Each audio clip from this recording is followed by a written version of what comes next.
की मुळात हा कट होता हा मी नोव्हेंबर 24 पासून सांगतो, नोव्हेंबर 24. आणि हा कटाचा ची दुर्गंधी ही ज्या दिवशी लोकसभेमध्ये सर्वोच्च न्यायालयाने दिलेला निकाल बदलण्यात आला त्या दिवसाला या कटाची सुरुवात झाली. हा कट काय होता तर सर्वोच्च न्यायालयाने निकाल दिला होता की निवडणूक आयोग स्थापन करत असताना त्याची जी निवड समिती असेल त्या निवड समितीमध्ये पंतप्रधान, विरोधी पक्ष नेते आणि सर्वोच्च न्यायालयाचे सरन्यायाधीश हे सदस्य असतील.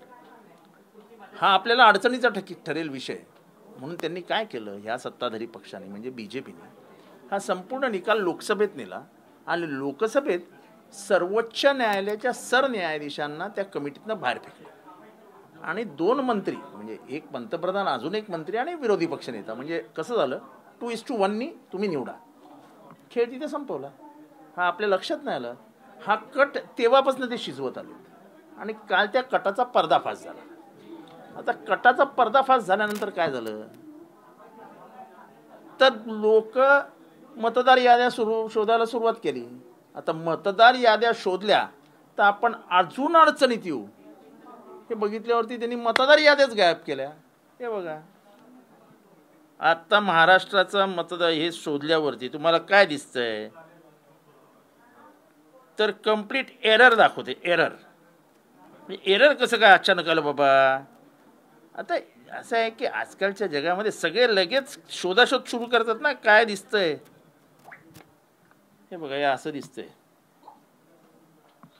आणि शोधलं काय मुंब्रा 72, मुंब्रा 156. हे बघा हे शोधतात लोक, म्हणजे माझ्याकडे शोधतात कळवा आणि मुंब्रा. कळव्यातल्या लोकांनी हे पाठवलं आणि सगळं ऑन रेकॉर्ड पाठवलं. म्हणजे असं काय म्हणजे लप्पाछप्पी काय नाही. आता त्यांनाही एवढं काय करायची गरज होती पळापळी. चोर के दाढी में तिनका. हे इतकं मॅनिप्युलेशन केल्यानंतर सुद्धा सगळीच आपली चोरी उघडी पडली आहे हे बघून ते निवडणूक आयोग घाबरूनच गेले. आणि हे मी आज नाही बोलत आहे, म्हणजे मी काही राहुल गांधींना हे नाही करत, पण मी सातत्याने सांगतोय की निवडणूक आयोग हे सत्ताधारी पक्षाच्या हातातलं भावलं आहे. ज्या पद्धतीने महाराष्ट्राचा पक्षांतरला मान्यता दिली, ज्या पद्धतीने 10th शेड्यूल आणि पक्षांतर बंदी कायदा हा पायदळी उडवला आणि पक्षांतर केल्यानंतर पक्ष स्थापन करता येत नाही हा मूलभूत नियमाला फाशी देत त्यांनी त्याला मान्यता दिली, तेव्हा निवडणूक आयोग कॉम्प्रोमाइज करते. अरे ज्या बापाचा पक्ष आहे शरद पवारांचा त्यांच्या हातातनं बाळ काढून घेऊन दुसऱ्याच्या मांडीवर द्यायचं कुठला प्रकार आहे. शिवसेनेच्या बाळाची निर्मिती कोणी केली? त्यांच्या हातातनं शिवसेना काढून घेतली, यांच्या हातातनं राष्ट्रवादी काँग्रेस काढून घेतली. निवडणूक आयोग हे कॉम्प्रोमाइज आहे. डॉक्टर बाबासाहेब आंबेडकरांनी 5 वर्षानंतर होणारी सार्वत्रिक निवडणूक ही निपक्षपातीपणाने झाली पाहिजे म्हणून निवडणूक आयोगाला स्वायत्त घोषित केलं होतं की स्वतंत्र यंत्रणा. आणि आम्ही सेशनचा काळ बघितलाय, पंतप्रधान स्वतः घाबरायचे सेशनला. म्हणजे हा राजीव नावाचे कोणीतरी होते ना निवडणूक आयुक्त, आम्ही बघितलं ना त्यांचं वागणं. आणि अशा पद्धतीने जर हे निवडणूक होणार असतील तर आपल्या लोकशाहीचा बट्ट्याबोळ झालेला आहे. बट्ट्याबोळ का निवडणूक आयोग येत नाहीये समोर आणि निवडणूक आयोगावर आरोप झालेत ना. तुम्ही कसलं ॲफिडेव्हिट मागताय लोकांकडनं की तुमची ॲफिडेव्हिट द्या. कसलं तुम्ही सांगा काय खरं काय खोटं. एका खोलीत तुमच्या टीव्हीवाले जाऊन आले ना त्या बांगलोरच्या एका चाळीमध्ये 80 लोक ज्या खोलीत राहायचे त्या, आता त्या खोलीत बंगालचा एक माणूस राहतो एकटा. चोऱ्याच्या किती चोऱ्या पकडाव्यात, अजून तर खूप चोऱ्या बाकी आहेत. अजून एक मजा सांगतो तुम्हाला, घ्या. तुम्ही चालात बाईट घ्यायला तर हे घ्या, अजून एक मजा बघा. आणि लोक पाठवते ना आम्हाला, आम्ही शोधायला जात नाही. आता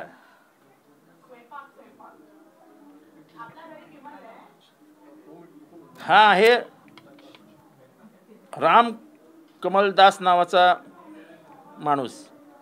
ह्याला 45 पोरं दाखवली आहेत. 45 पोरं. मतदार यादी ही अख्खी मतदार यादी जवळ पाहून घ्या, दिसत नसेल तुम्ही पण जवळ पाहून. हे सगळं हास्यास्पद आहे. म्हणजे जगाच्या पाठीवरती भारतीय लोकशाहीचा विनोद झाला. विनोद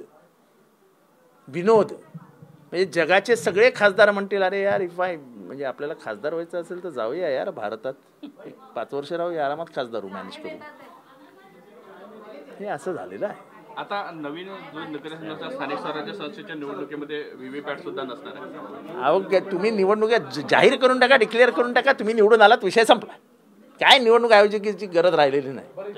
आणि आमचं आता अपेक्षा गवईंकडनं आहे की एवढा मोठा स्कॅम उघड झाल्यानंतर त्यांनी मुख्य न्यायाधीश श्री गवई यांनी सुमोटो याच्यात प्रवेश केला पाहिजे. सर्वोच्च न्यायालयाने सुमोटो याची चौकशी सुरू केली पाहिजे. मुख्यमंत्री देवेंद्र फडणवीस ने कहा है की अराजकता फैलाने वाली मानसिकता राहुल गांधी की है. ते ठीक आहे, त्यांनी त्यांचं बोलावं, आम्ही आमचं बोलत राहू.